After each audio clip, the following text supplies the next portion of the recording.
Welcome back. You are listening to Nate the Hate on YouTube, iTunes, Spotify, and Google Podcast. I am joined once again by MVG. What's going on, Nate? Great to be here. Always great to have you. And we have a special guest tonight, fan favorite, Jeffrey Grubb. Hey, thanks for having me back on. I'm excited to be here. And we have a question for you because we had a donation a few days ago from Skittles. And they asked us if Jeff Grubb and Brian Crescente are the same person, and they wanted to have both of you on the show, but we felt, we just needed you to address this question. Are you Brian Crescente? Yeah, I mean, no, of course I'm not, but yeah, I wouldn't try to have us on at the same time. I know he's a very busy person. Maybe some other. You know what? Next week I'll make sure he's on, and I won't be able to join you. So we'll have to just kind of make that work. And I'm sorry we couldn't be on at the same time. Yeah. No, every guy with long curly black hair absolutely is the same person. This is true. So you're also Jason Momoa.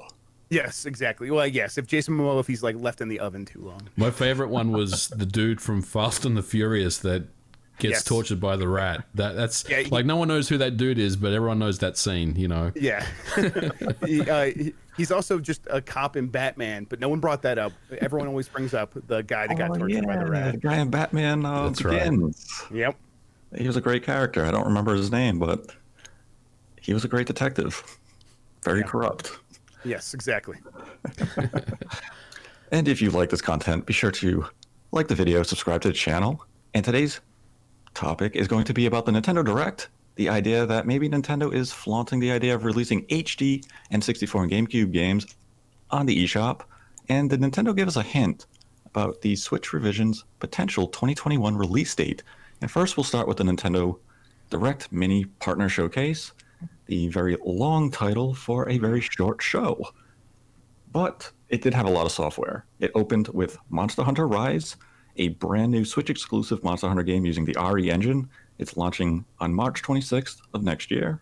That was followed by Monster Hunter Stories 2, Ori and the Will of the Wisp, Shadow dropped and is available on the Switch right now. We had Fitness Boxing 2, Rhythm and Exercise, the sequel no one knew they wanted. Disgaea 6, Defiance of Destiny is a Switch exclusive, and it is coming out summer of next year. Then we had Hades, which Shadow dropped, Empire of Sin, which is available in December, Sniper Elite 4, which will be coming out later this year, PGA Tour 2K21, because it's getting a physical release in the next week, The Long Dark, another indie game that Shadow dropped. Then we had Balan Wonderworld from Square Enix, which is also coming out on March 26th of 2021. This kind of looks like a Knights game. And then we had Rune Factory 5, which will also be coming to Switch in 2021. And we'll start with Jeff. What did you think of the quality of this particular partner showcase? When I woke up later and watched it after it had already ran, I watched it, sat down. I'm like, oh, you know what? This is a pretty good presentation. I was entertained. I thought the announcements were all, but generally pretty good. You throw in the boxing thing, whatever. That's been kind of there's been like a lot of boxing stuff in these partner showcases. I don't know what the deal is with that. I guess this one didn't even have Rocky in it, but I don't know. I mean, the Monster Hunter stuff looked good. I thought the Monster Hunter games looked really fun. They look like the next. If Monster Hunter World had not happened, this would still feel like a next gen Monster Hunter in a lot of ways. And then Ori coming out and kind of like them like hitting their chest and saying, oh yeah, and it runs 60 frames per second on the Switch. That's really cool. So overall, I thought it was good. It didn't blow my mind, but it was well done. What did you think, MVG? I agree. I mean, this one was interesting because when they announced the partner showcase, I don't know what kind of vibe you guys were getting, but a lot of people were like, oh cool, another partner showcase. And in the past there was a certain level of hype and expectation. I think a lot of people felt a little burnt by the last couple of them and maybe went into this one with some more grounded expectations. And look, at the end of the day, this one was actually a pretty good showcase. Like, it didn't knock it out of the park, but I would say this was probably their best one to date. They're slowly finding their rhythm with these things, and the shadow drop of Ori 2 was a masterstroke in my opinion. And having that game, running at 60 on Switch, I mean, that's that's an absolute, you know, that's a great piece of programming that they've done there. So, I mean, yeah, I would say overall, pretty happy with what we saw, and you know, I know there's, well, I think there's going to be at least one more before the end of the year, so you know that'll be interesting as well. But yeah, I mean, I think they're finding their stride with these partner showcases finally, you know. Yeah, and they did end the show where they said we're going to have, wait for details for our next partner showcase. So it does seem like at least the remainder of 2020 is going to remain the partner showcase mini format. We're probably not going to see the general direct as we have discussed in the past. And my thoughts on the show were, I think Nintendo actually did it a favor by announcing it ahead of time and putting it in a live stream format. Because the prior ones you could just fast forward through, you could look for the announcements that matter to you. And I think that took away from the actual impact. With this one, you started high with Monster Hunter and you kept the viewing audience engaged. It was like, wow, you started on a high, and now, I'm wondering, how's the show going to end? Are you going to end on another big note? And they did with Ori and the Will of the Wisp, shadow dropping right after the show. And that's, as we've already touched on, that was a big get for the eShop. I mean, running at 60 frames a second is no small feat. And, I mean, the general quality of the show was still, outside of like Monster Hunter and Ori, it was still, the general idea of what we get from the partner showcase. It was smaller releases, but still a nice range of software. This one definitely felt more Japanese oriented with, Disgaea, Monster Hunter, and such. And one thing that stood out to me was the amount of 2021 releases that were featured here. Yeah. Yeah, it seemed that way. But I mean, I think, we've already kind of concluded that 2020 for Nintendo is done and it's buttoned up, so I think it's really all about next year, and they're slowly starting to get that hype ready for next year. I think next year's going to be a big year for them, Yeah, it definitely seems like there'll be potential for Nintendo to have a substantial 2021. And, we'll go right into the idea of the Switch revision concept, because two of the games announced in the partner showcase of Balan Wonderworld and Monster Hunter Rise, they both have the date of March 26th. And that alone doesn't really, constitute much. But Monster Hunter 4 launched with the new Nintendo 3DS. Could we potentially be looking at a similar situation here, a repeat, if you will? I mean, I think so. I think it's possible. I think that there are a couple of games and a couple of publishing partners that could line some stuff up and be like, hey, can we get in on that action? And Monster Hunter with Capcom with Monster Hunter is one of those things. It's like one of the very few. The alternative here is Nintendo is maybe still being like, hey, yeah, we do have something coming. We don't have the details yet. It's in that time frame.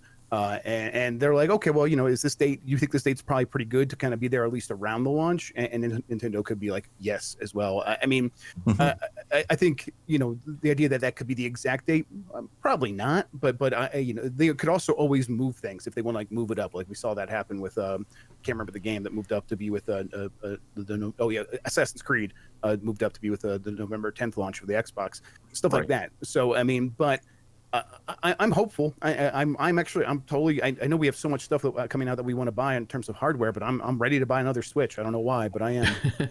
What do you think, Nate? Because I mean, you've been getting a lot of things right recently, so it's hard to. I mean, for me personally, it sounds like a bit of a reach, but I don't want to. If you think that it's going to happen, then I'm going to say it's going to happen because you've gotten a couple of things right lately. So that's good enough for me. I mean, it's tough. If I look at it from like the point of view of you have to launch the revision of 2021 with strong software, because Nintendo has always done that in the past. The new 3DS had Monster Hunter and Majora's Mask. Yeah. Now that we have an idea of when Monster Hunter is releasing, you might have a piece to that puzzle, but it's also the end of the fiscal year. Maybe Capcom just wants to end on a strong note and have this major release. It can help Nintendo as well. They'll move extra hardware because, I mean, Nintendo could potentially sell 30 million pieces of hardware this fiscal year, and that's getting close to Wii and DS territory of historic sales. And, I mean, Balan Wonderworld isn't exactly a title I would think of as needing to launch new hardware. It's just the idea that it has the exact same date as Monster Hunter. And I mean, if I look at Nintendo's words from earlier this year, they said, we're not launching new hardware this fiscal year. And, if I take Nintendo for their word, we're not getting a revision before the fiscal year concludes, but it doesn't mean the Switch revision isn't launching in, let's say, April. And you just have these games out a couple of weeks ahead of time, and maybe, you gauge the interest then. But one thing that also stood out to me in this partner direct was they didn't announce a limited edition Switch for Monster Hunter. When it came to the new 3DS, it had a Monster Hunter themed system. And when Monster Hunter Third, Monster Hunter Tri Generations, whichever one came to the Switch back in 2017, also had a Switch bundle of its own with a special dock. And they haven't announced that yet for Monster Hunter Rise. And that's one of those curious pieces that kind of hints at, to me, maybe the revision is launching around Monster Hunter and they're just holding off announcing the bundle version until a later date, because maybe that is coming out in April. What do you guys think of that?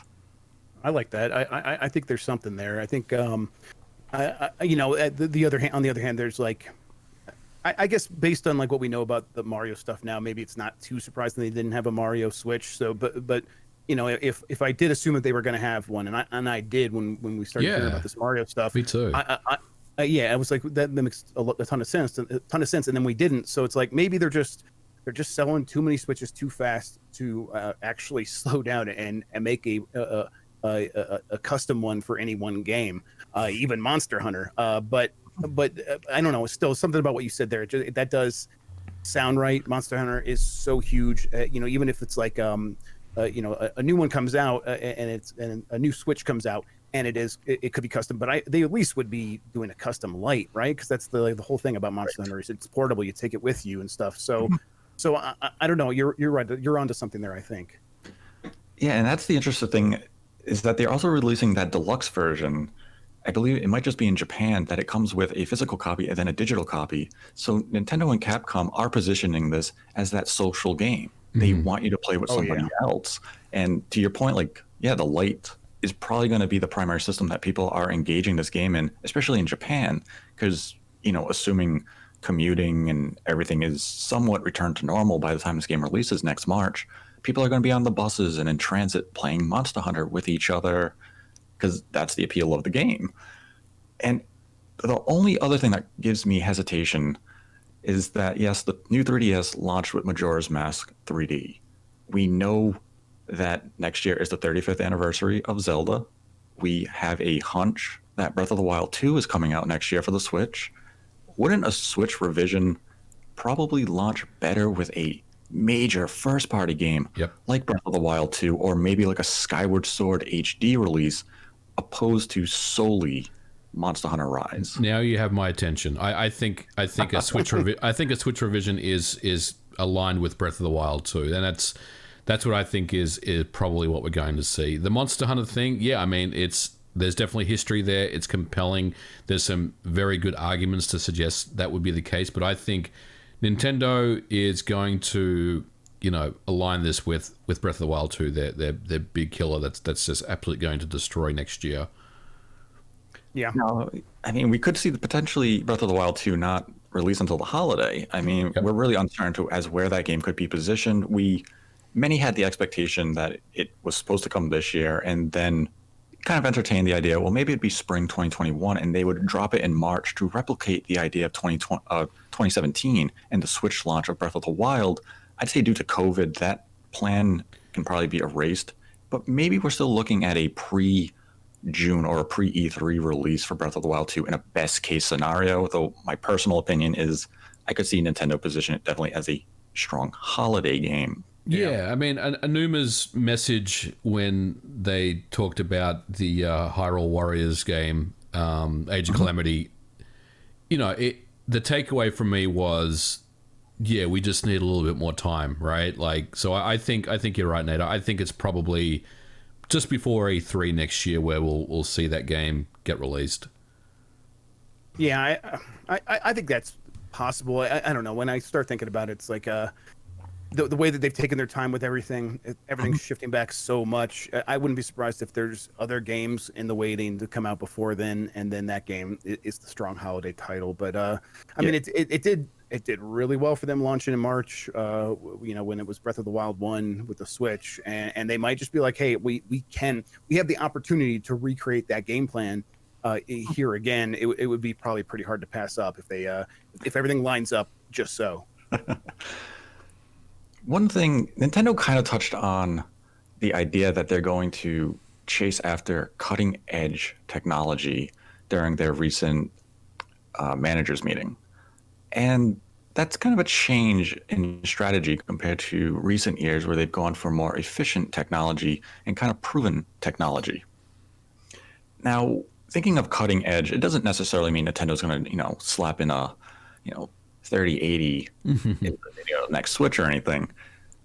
But if you had to guess at any cutting edge technology they could put in a Switch revision, keeping in mind any software that would be running on a Switch revision also has to be compatible with the current Switch. What do you think we could feasibly be looking at if it does release, let's say next April? It's that GDDR6X, man. They're going to get that fast memory in there. 32 gigabytes. Well, I mean it's a good point, and you can interpret cutting edge in a number of different ways, right? I mean, when you think cutting edge, you think Nate, you think you're like 3080, and you think 12 cores and fast memory. But what if cutting edge is they drop an SSD in there, right, to really boost the loading performance or the ability to have those seamless open worlds, right, where things are just textures are swapping in and out very, very fast, kind of like the Ratchet and Clank type model that we've heard about from Sony. So cutting edge could mean that. I mean, it doesn't have to mean that it's going to be 4K 60 frames per second, right? That's what we think it means, but it has a lot of different meaning to it. And I think it's possible that they look at some of the weaker points of the current Switch iteration, which is memory, because RAM is limited, and loading speeds, right? I mean, they're the two things that I think are always going to be something that developers want more of, and maybe they're the two things that they look at as becoming a lot more faster in the next iteration of the Switch. Yeah, I try to think about they're working very closely with NVIDIA, and what does NVIDIA have to provide? And to me, it's like a lot of interesting solutions to problems, to getting really good graphics out of less than stellar hardware if necessary. And I hope that's DLSS, but it could just be the AI upscaling that we've seen in the Shield, right. And then that would lead to the possibility of really high frame rates with a really high display resolution. And I could imagine Nintendo thinking a 120 hertz display or 144 hertz display on a mobile device is very cutting edge to them, and I wouldn't be surprised if that's what they're thinking, something along those lines. They would probably do 1080p, I guess, if the option was available to them. I hope they stay the 720p on the mobile screen, but a higher refresh rate. That the SSD, I think, sounds like a good plan. But yeah, just it's going to be like what is NVIDIA putting in front of them that they can choose from, and there's some options there. DLSS has a cost associated to it in terms of power and processing. So yeah. I'm not saying it's not something that they're looking at doing. I think they're exploring every possibility that they have, but I think Nintendo is always going to be very mindful of heat and thermals and battery life. I mean, I think that's why that AI upscaling is an option that I think they might try to figure out a way to do that with games, and it would work really well, I think. Yeah, for sure.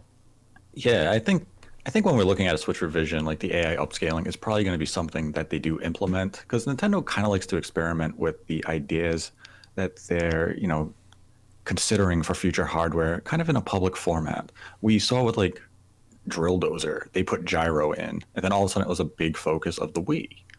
And then you see with like the DSi, they put like the digital store. And all of a sudden that becomes the new focus on future hardware. And I could see them doing the AI upscaling as maybe a public experiment to feel out maybe how, DLSS will work, or if they just want to go, with the AI upscaling in its own way, just to give a temporary fix for the current Switch hardware. Because they can only boost it so far before you do potentially introduce problems. You're not going to all of a sudden make a 60 plus million user base obsolete, because a lot of these people might feel a little burned, especially it's only been 4 years since the Switch launched, and you're gonna be like, I already have to buy brand new hardware. That's a tough sell, especially, with everything going on. Microsoft and Sony are launching their new hardware. They're better off doing, like we've kind of said before, a new 3DS type of situation. They can improve the CPU, they improve the memory, improve speeds where necessary, and you might get that resolution bump of 900p to 1080p or 540p to 720p for handheld mode. And I think if the revision focuses on letting games run at the native resolutions of docked and undocked mode, that'd be more than enough for most players out there. To me, what this really says is they are, looking to go forward with a really aggressive planned obsolescence thing, where it's like, yeah, okay, they're not going to make the Switch obsolete, but they're going to make some people who are attuned to this stuff feel pretty uncomfortable about owning an old Switch, and make us want to go out and buy a new Switch. And a lot of it's just going to be marketing. A lot of it's going to be like, this stuff will be more powerful, or it might do some stuff, and some of it might work. Some of it might be stuff that never gets actually utilized in any real way, but that won't matter because we've already bought the new thing, and that's what they really want. And then we sell our old one, we hand it down, and then there's more Switches in the world and more people buying software, and that's what this whole thing is always about with Nintendo. So when they start talking this way about cutting edge technology, to me that just sounds like they're trying to get the three of us kind of hyped up for something to spend some more money on stuff, and then we'll hand our old Switches off to little brothers and stuff like that. When you guys owned 3DSs and then the new 3DS was announced, and you knew that there was a performance boost, did you guys jump on that immediately, or did you? Absolutely. Yes, did you? 100%. I did. I did jump in on it as soon as I could, but it wasn't because of the improved performance. It was because the analog nub. It was the analog nub and the better 3D feature, because the camera inclusion allowed that 3D to, it was just handled better. You didn't lose it as much. And but that's the whole what point. Like you consider the whole package, right? Like you're considering everything when you're going to buy it. You're like, what does that? And it's got better performance, and it's got that little analog nub. I might need an analog nub for a game. Who knows? And I never used the analog nub. I bought that thing because of the analog nub in part. Like, but it was like, oh yeah, I totally am going to need that for games. I never used it, but it didn't matter. I already bought it. So it's a brilliant strategy that has worked for them repeatedly for decades now. So yeah, they're going to keep doing it. Yeah, that's where for a Switch revision, it can just be, it has a slightly better screen. Maybe I gotta buy that, or it's some of it might work. Yeah, like the better 3D worked, and it's just like, but not all of it has to work. It just all needs to be a bullet point on the box. Honestly, if the revision is a slightly larger screen and with a little bit more clarity, plus the Joy-Cons are fixed, plus a couple of optional bells and whistles, some more memory, and some more flash storage. And or a SSD, and they've addressed some type of issue with faster loading, and maybe a little bit more clock speed. Not much, maybe a 10 to 15 or 20% boost in clock speeds. I think that would be enough, right? I think that's plenty to consider. It'll get enough people to be interested in that type of platform where, we still have games. Just as an example, like Doom Eternal, it's been missing. Yeah. It's due to the pandemic. They've been working from home. It's just caused a lot of development problems, and it's really affected the flow of the development for the game. But even a game like Monster Hunter Rise or Breath of the Wild 2, you're going to want to play those games in the best possible way. Even if it is just a slight resolution bump or a slight frame performance bump, you're going to say, hey, I'm playing, instead of an unlocked 30 frames a second, I have a locked 30 frames a second. And instead of 900p, I'm getting 1080p.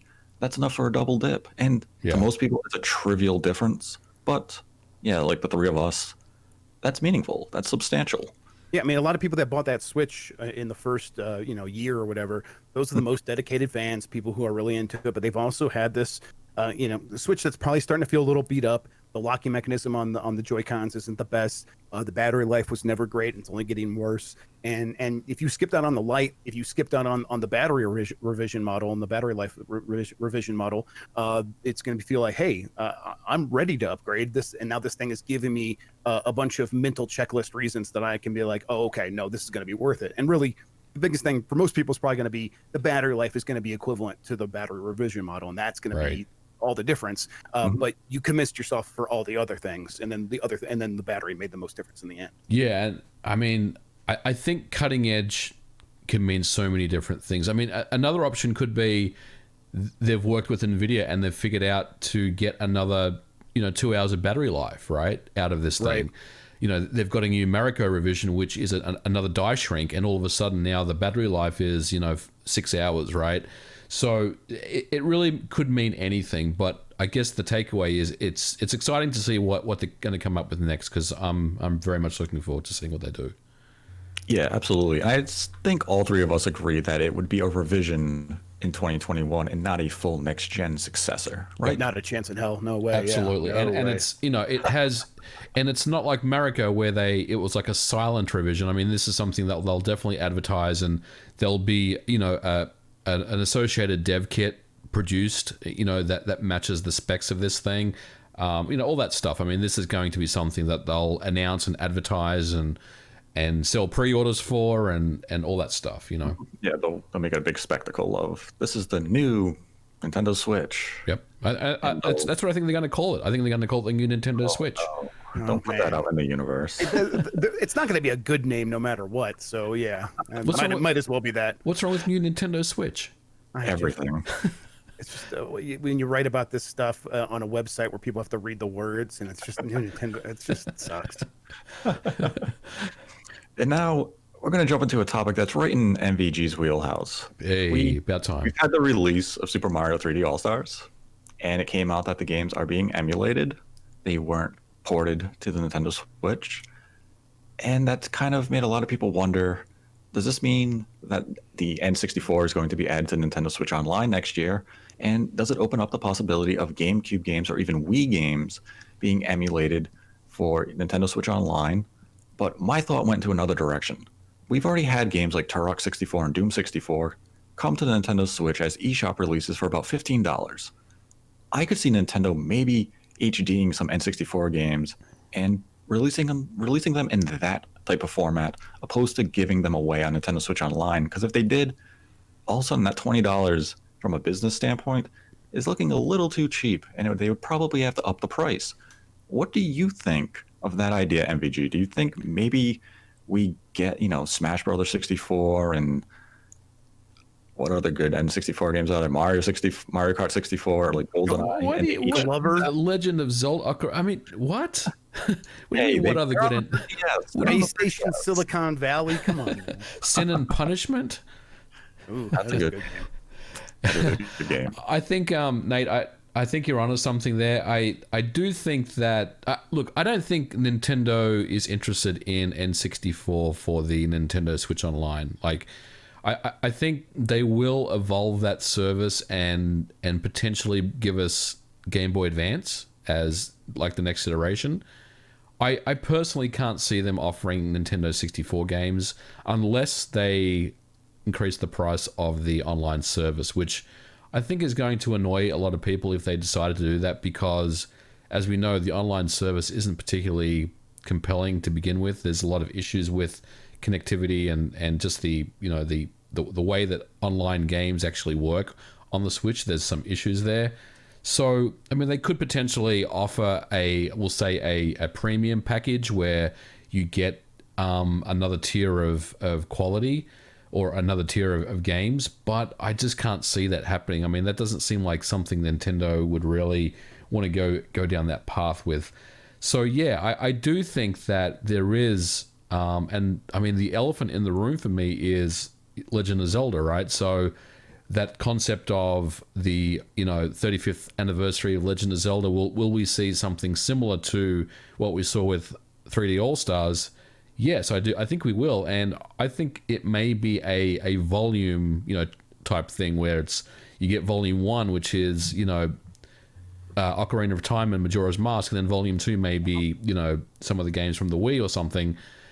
And to your point, yeah, I think Nerd obviously has done the work to build an emulation layer for the N64, the GameCube, and the Wii, and they have the ability to patch textures, assets, things into the ROM as the games are running.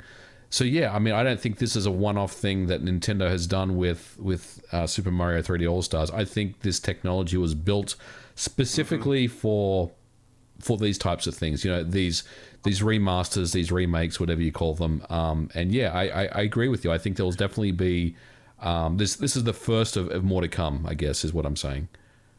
Yeah, even if they didn't build it specifically for this, I think once they had it built and they're like, well, wait, Yeah. what's the maximum revenue we can get out of all this stuff? And it's like, okay, well, maybe we were thinking about Nintendo 64 on Nintendo Switch Online, and it's like, well, you know what, we did spend this money on this stuff. Let's figure out some other ways to make some money from this stuff first, and then we'll move ahead with that years down the line. Like, yeah, it's not going to happen next year, right? Because it's going to be Right. they're going to have to sell us Zelda in some way first.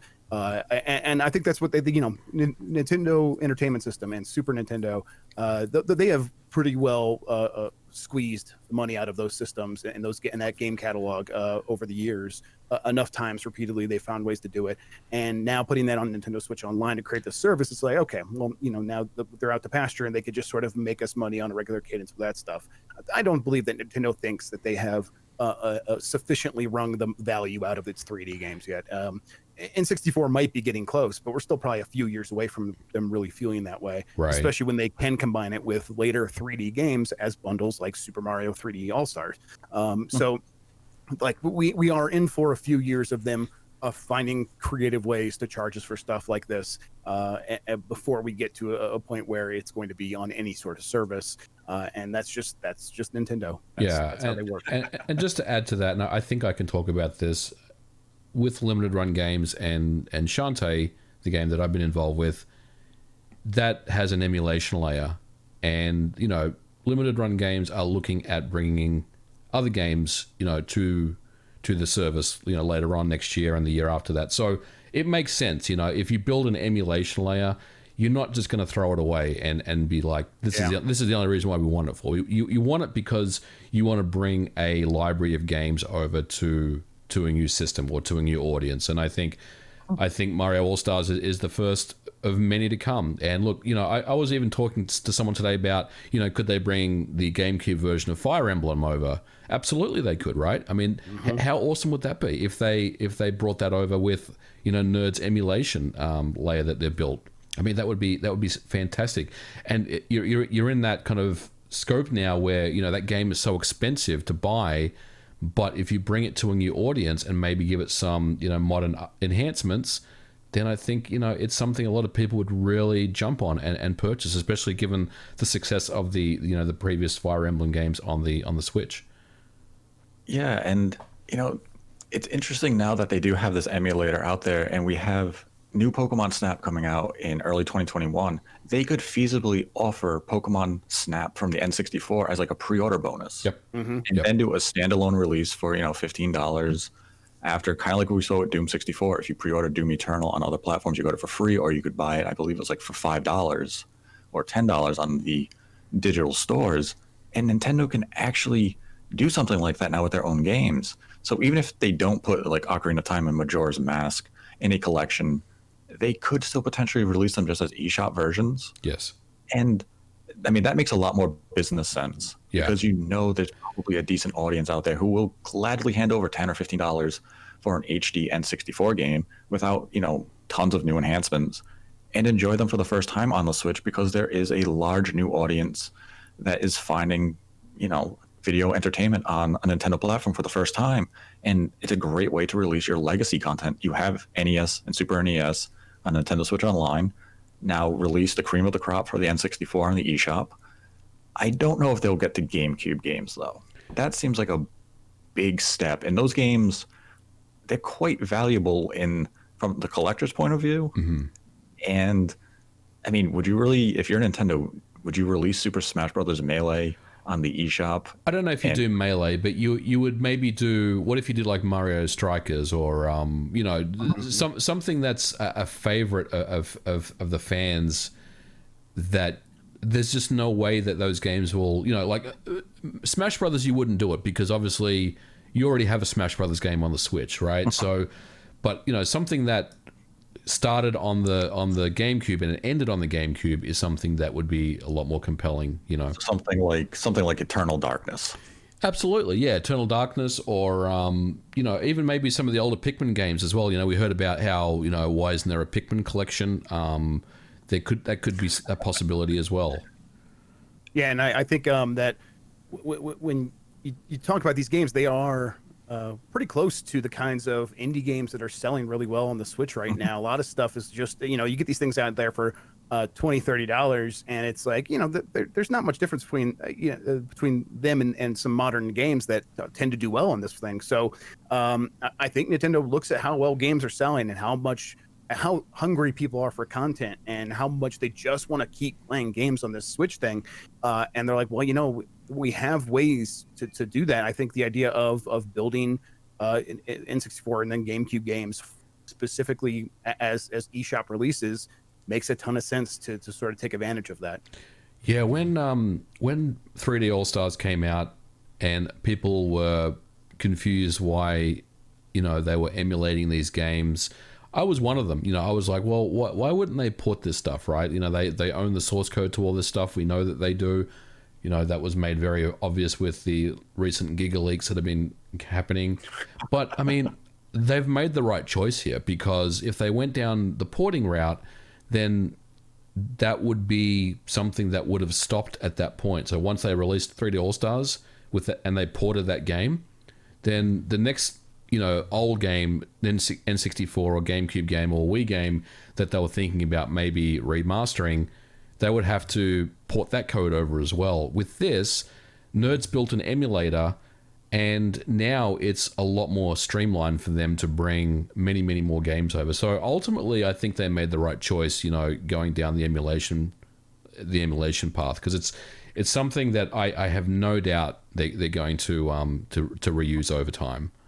Yeah, I mean, there's zero doubt it's going to be used with Zelda. Like, this will be used again with Zelda, but hopefully they have a grander plan in mind, because that would like take the edge off of the Mario release a little bit for me. I'd be like a lot happier with them. Yeah, I agree. I mean, I think given that there was some talk about it was like a 6-month dev cycle. I mean, sure, maybe that's true, but I think the emulators were built beforehand, because I know that there was talk that they were already recoding the full motion videos for Sunshine before that 6-month window, but they had 6 months basically to prepare and get that collection ready to release, and that's very, very aggressive. So I think hopefully they're already working on the Zelda collection as we speak, and that'll have a lot more polish and care and attention put into it.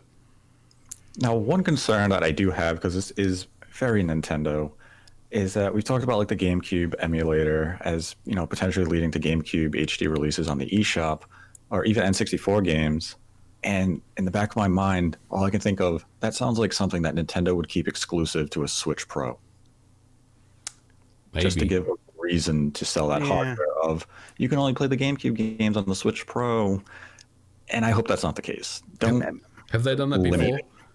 Have they done that before? Is that something in history that they normally... Didn't the new 3DS have something like that? There was like... Yeah, the new 3DS they had certain retail games that were only compatible, and then with the DS line, the DSi was the first thing to have the DSiWare. The DS Lite and the original DS didn't have the online store. Yeah, that's true.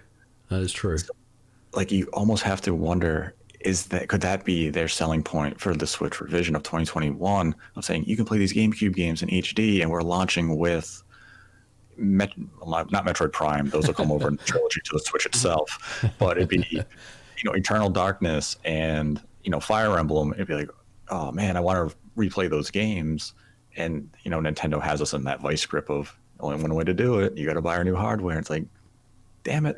It makes some sense, because I mean, again, who's the audience that's going to be wanting to upgrade a Switch? It's going to be the people that have a fondness for these games. So it's possible. It would be a boneheaded move, I think, because these games would sell a lot if they were available to everyone. And it seems like the emulators are pretty capable. So most games would probably run just fine, or they would at least be able to find a bunch that would run fine. And so not locking it down to the new platform would sell a lot more software, and that would probably end up making them a lot more money in the long run, and that hardware is going to sell fine no matter what, like a Nintendo revision always does. So I don't know, we'll see. But you're right, just because I think it's a boneheaded move doesn't mean Nintendo wouldn't do it.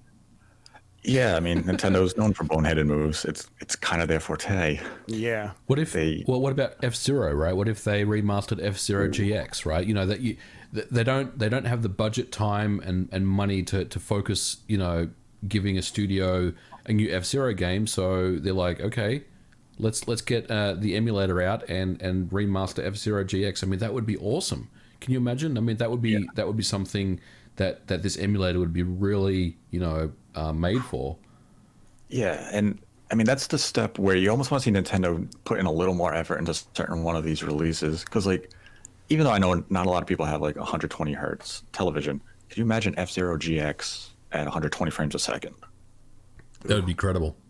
I mean, it melted minds at 60 frames a second. Yeah, and F-Zero already has a 16:9 widescreen mode, so I mean, I'm not saying that it would just, you just insert the ROM and you're off, right? But there'd be less work involved than Mario Sunshine, which obviously had a little bit of work done to it. Yeah, and I mean, this seems like there's a lot of potential with these emulators now that Nintendo has put out a release. We have an idea of the capabilities of what Nintendo could do with the games. I mean, it's not a huge effort from what we've seen with Mario 64 and 3D All-Stars Collection. It's enough to make the games look satisfactory in the current day. Could they have done more? Yes, absolutely. Or even like Mario Sunshine, could you have maybe improved that frame rate a bit? Yes. Could you have, allowed camera options instead of defaulting to inverted? Yes. Not sure why they did that, but because they're insane. They are so. God, this is so frustrating. I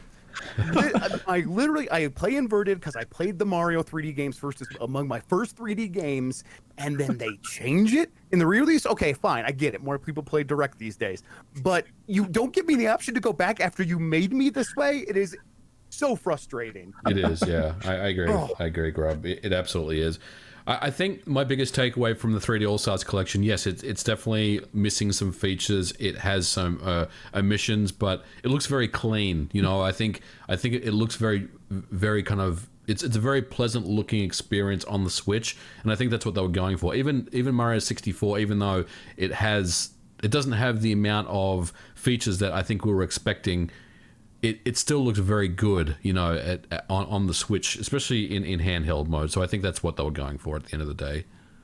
now, like in your opinion, MVG, because you have experience with emulators, what do you think of the overall product with these GameCube and N64 games compared to something like we've seen from Night Dive and other studios? Do you think Nintendo's emulator is quality, or do you think there's a little work to be done where they could improve some of those textures a little further? Because the games like Turok 1 and Turok 2 and even Doom 64 are absolutely excellent. They went back and they did improve texture work in the environments, or even like signage where you can actually read it. And it seems like Nintendo could maybe just go a little further with theirs, or maybe it was a conscious effort by them to retain as close to the original as possible. What do you think?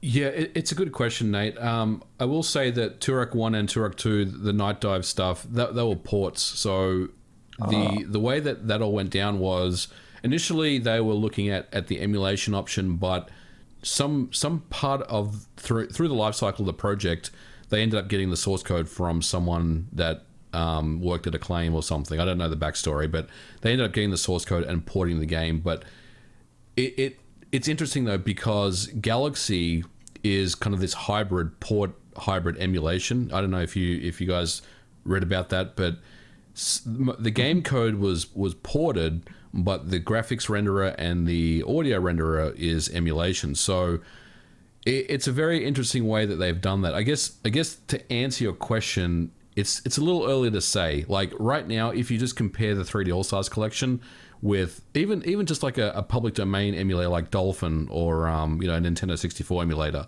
it's miles behind. Like it's not even anywhere close to parity of something like that. But I do want to say that let's see what else they come out with, because I'm not sure if it's fair to compare the Mario 3D All-Star collection, given it seemed like they were under the gun as far as time and everything to get this game ready for this year, based on what we had heard. So it seems like it is lacking features, and it may not be where they want it to be. But I'm hopeful that, you know, whatever comes next, and like I said, I think it's Zelda in some capacity. They'll give that a lot more, you know, care and attention. And if so, you know, we'll revisit this topic and maybe, you know, come up with a better analysis of it, because I think there's probably more to come here. Yeah, I mean, I hope we see something like, you know, Pokemon Snap come with new Pokemon Snap as a pre-order bonus, and we see Nintendo really embrace this emulator and give us some N64 games. They don't have to be, you know, in abundance. If you just give us that, you know, every other month you release an HD N64 game on the eShop, I think that would appease people, and it would just give them something to look forward to.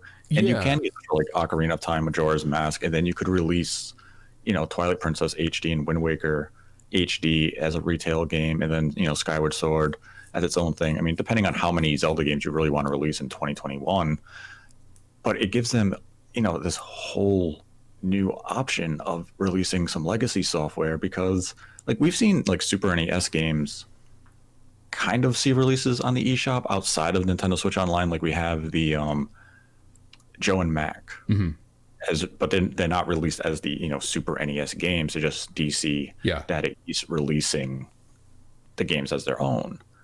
And it'd be great if we did see Nintendo just throw some of those first party N64 games on the eShop. It would make them a lot of money. It would keep fans happy, especially during software droughts, which, you know, hopefully 2021 isn't a repeat of 2020 in that sense. But Yeah. we don't know. Donkey Kong 64 is the big holiday 2021 release. I'm calling it now. You know, one thing I want to say about All Stars 3D is a lot of people weren't sure what it was. Like when Nintendo first showed it, and they showed the trailer of it, and, you know, some of the news outlets were running stories about it. Everyone was like, "This is an emulation. This is a port," because, you know, I'm seeing up-res textures, and I'm seeing, you know, different assets. So I think, you know, if it wasn't for the data miners kind of dissecting everything, we wouldn't have known that it was emulation. And I think that's very, very telling, you know what I'm saying? Because if you can convince your audience that this is a port, then your work is done. And if it wasn't, you know, like I said, if it wasn't for the fact that it's the Switches, you know, the game was leaked and someone just literally just went through the code, we wouldn't have known that it was. I mean, a lot of people would have just assumed it was just a port. So I think, you know, they're definitely on the right track, but I think, you know, they need to do more work to get it up to where they want it to be. Now, the last question for this episode that we're going to end on is, because I know everyone's going to ask, Nintendo's already talked about the next partner showcase that they will announce details in the future. When do we think it's going to happen? My guess would be second week of October, just based on history. Yeah, it sounds right to me. I think Apex Legends was supposed to be in this one. It wasn't hot enough. Like, it just was not ready. And I imagine, you know, by then they should be in ship shape, and they'll want to show off that game. So I think getting in at that point, it's still kind of. I think it should. I don't think they've announced a release date, so I think that should still get in under before they actually release it. And yeah, I don't know what else could be in there, though. I imagine it's probably just going to be maybe a more low key partner direct after this one, but who knows? I'm ready to be surprised. What? No Bravely Default 2? No Doom Eternal? No. I mean, I think Bravely Default's getting delayed at Tokyo. Yeah, Bravely Default, it feels like it's already been delayed. That's how much it's going to get delayed. But maybe Doom Eternal. Maybe it's got to show up at some place, right? I guess it doesn't. Who knows? It could just slowly never come out.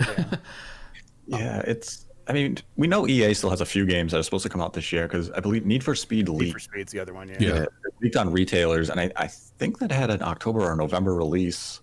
So EA has to communicate that at some point. And then we also had Mass Effect Remastered leak at, I believe it was a Portuguese retailer. But the odd thing about that leak is it showed a Switch version, which to my knowledge is a Switch version, if it happens, definitely is not happening the same day as the PS4 and Xbox One version. So I wonder if it was just a retailer that was a little anxious and put up an incorrect listing. That is incorrect. That is not the case. There's no Switch version.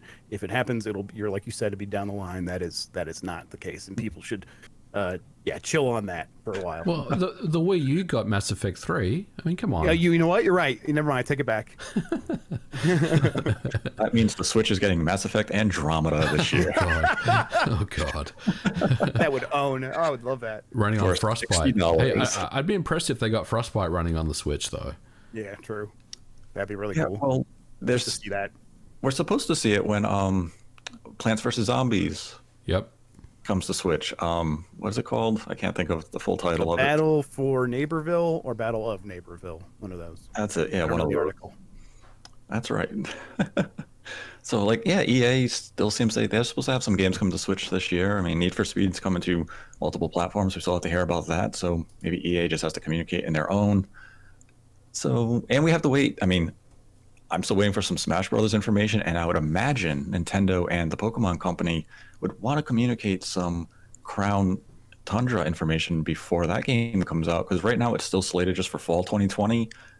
I believe it's probably going to come out in November, maybe the very tail end of October. But, clock is ticking. We do have the Tokyo Game Show coming up, though Nintendo isn't attending themselves. Some of their games are getting updates. Monster Hunter Rise is going to have a big presence there from Capcom. And Age of Calamity is also going to be highlighted at the Tokyo Game Show because Koei Tecmo has a presentation, and they are the publisher and the developer of the game. So that's going to get a lot of new information in the coming days.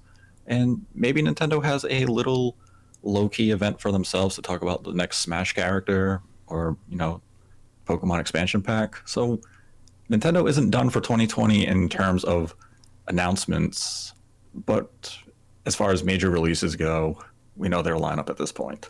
Yeah, and I think Pokemon is a Twitter drop. Smash Brothers will be a thing with Sakurai for like 15 minutes. I don't know what you're going to call it though, but it'll be a video of some type of presentation. But yeah, I don't think the Pokemon thing will be more than just a Twitter drop. Maybe. They have released a couple of new trailers in recent weeks, and then they just kind of came out of nowhere. So maybe Pokemon is just a Twitter drop with a release date attached and a new trailer talking about some of the new content and such. The Pokemon Company tends to like these their version of the Direct, and I wonder if Nintendo would just let them do it there. Like a treehouse type of thing. Yeah, maybe. Yeah. I don't know. But the Pokemon Company likes that stuff, so if they want to, maybe Nintendo would let them. Yeah, they could have another like Pokemon Direct, because even if they want to communicate Crown Tundra, we would probably also get an update about new Pokemon Snap, because we haven't heard anything about that game since the initial announcement. Right. And Exactly. That's what I was thinking. Yeah, for sure. yeah, so it's your release date on that, or you even just date it as early 2021, because the last time they talked about it, they just said, what is it, under construction, or it was some sort of type of like tagline like that. So there is still a good amount of information that Nintendo can still communicate to us this year. And let's go into some Streamlab questions. We had a $5 donation from Skit Tittles, who said, "Hey guys, do you think Microsoft has played all their cards leading up to the Series S or Series X launch, or do you still suspect they have anything up their sleeves before launch? I'm kind of expecting something quiet until the Game Awards."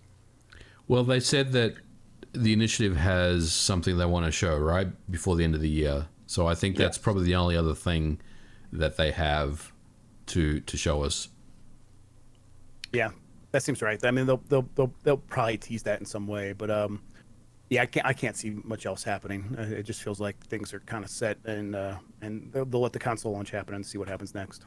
Yeah, I would agree with both of you. We'll probably see the initiative game, and then it's probably in Microsoft's best interest of just kind of releasing the system, let it go, and then once we get into 2021, maybe become a little more vocal about Halo Infinite development updates and what other software they might have coming out next year. But right now, just release the hardware and kind of take it easy.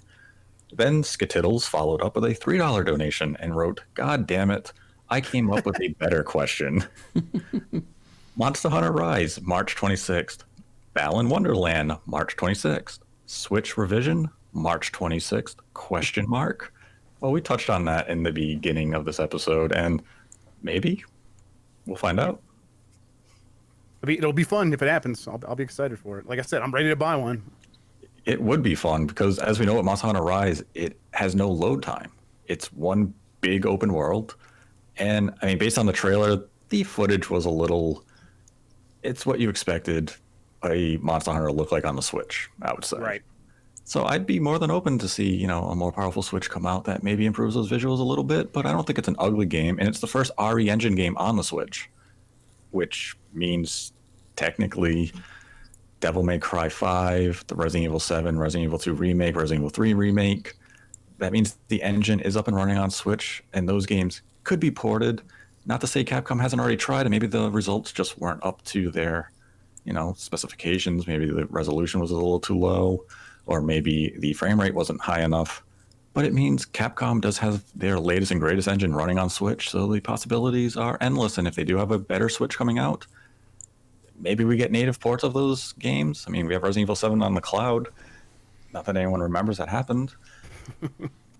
I've come back around on this, by the way. Yeah, I'm feeling the 26th date a little bit more because the Switch will sell no matter what in America. I think America's like totally bought in on that, and the rest of the world, and Nintendo would probably love it if the Switch just blew up even more in Japan than it already has. Which, you know, it's been pretty successful in Japan, but it's you know, Japan's just still not into console gaming as much as they were. So bring Monster Hunter into the situation, and then it just dominates in that country for a very long time, and then. I think they feel that would set them up for the future. So yeah, Monster Hunter is like the big thing to go alongside the Switch. I think that makes more sense than ever. Yeah. Yeah, Nintendo's 2021 could be absolutely beastly when you really think of Monster Hunter, Breath of the Wild 2. I mean, any other games that Nintendo has, you know, from first party releasing that year. I mean, 2020 was an absolute, you know, sales beast, and they could come. I don't know if they'll match 2020 and 2021, but they could still do another 20 million plus probably. Oh yeah, 2021 easily, especially with the introduction of a revision. And I mean, it's going to be interesting to see where the Switch begins to tail off in terms of sales, because right now it's doing incredibly well, and it's tough to gauge when it will slow down. Like, you would have anticipated this would be its peak year, maybe not. We really don't know. Then we had a $5 donation from Jackson, who writes, "Awesome podcast. Bethesda is one of my favorite devs, but the majority of their back catalog is not accessible on current-gen platforms. Xbox back compat excluded.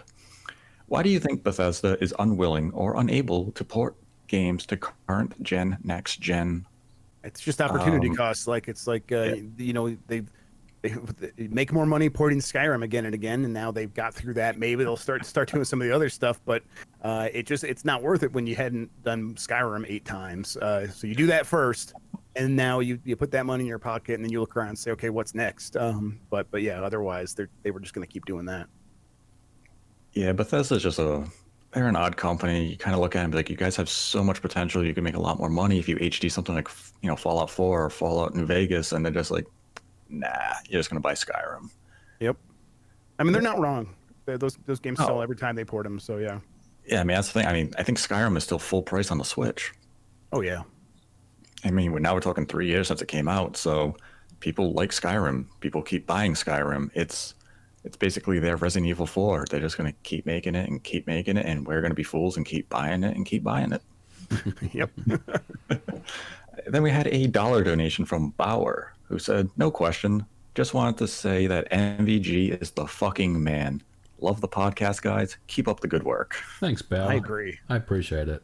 And I'm not Bauer, by the way. I didn't send a super chat in. Yeah. I'm going to have to check this. And that will conclude today's episode of Nate the Hate. I'd like to thank Jeffrey Grubb for joining us. Thanks for having me on. This was a good time. Good way to kick off my weekend. I'm feeling good about video games, guys. And you can find a link to Jeff's Twitter account in the description below, as well as a link to his written work on VentureBeat in the description below as well. And I'd like to thank MVG for joining, as always. Always a pleasure. Thanks for having me on, Nate. Always a pleasure having you. And you can find a link to MVG's YouTube channel in the description below. If you enjoyed this content, give the video a like. If you didn't, give it a dislike. Let us know your thoughts on the topic in the comment section below. And as always, continue to embrace the hate.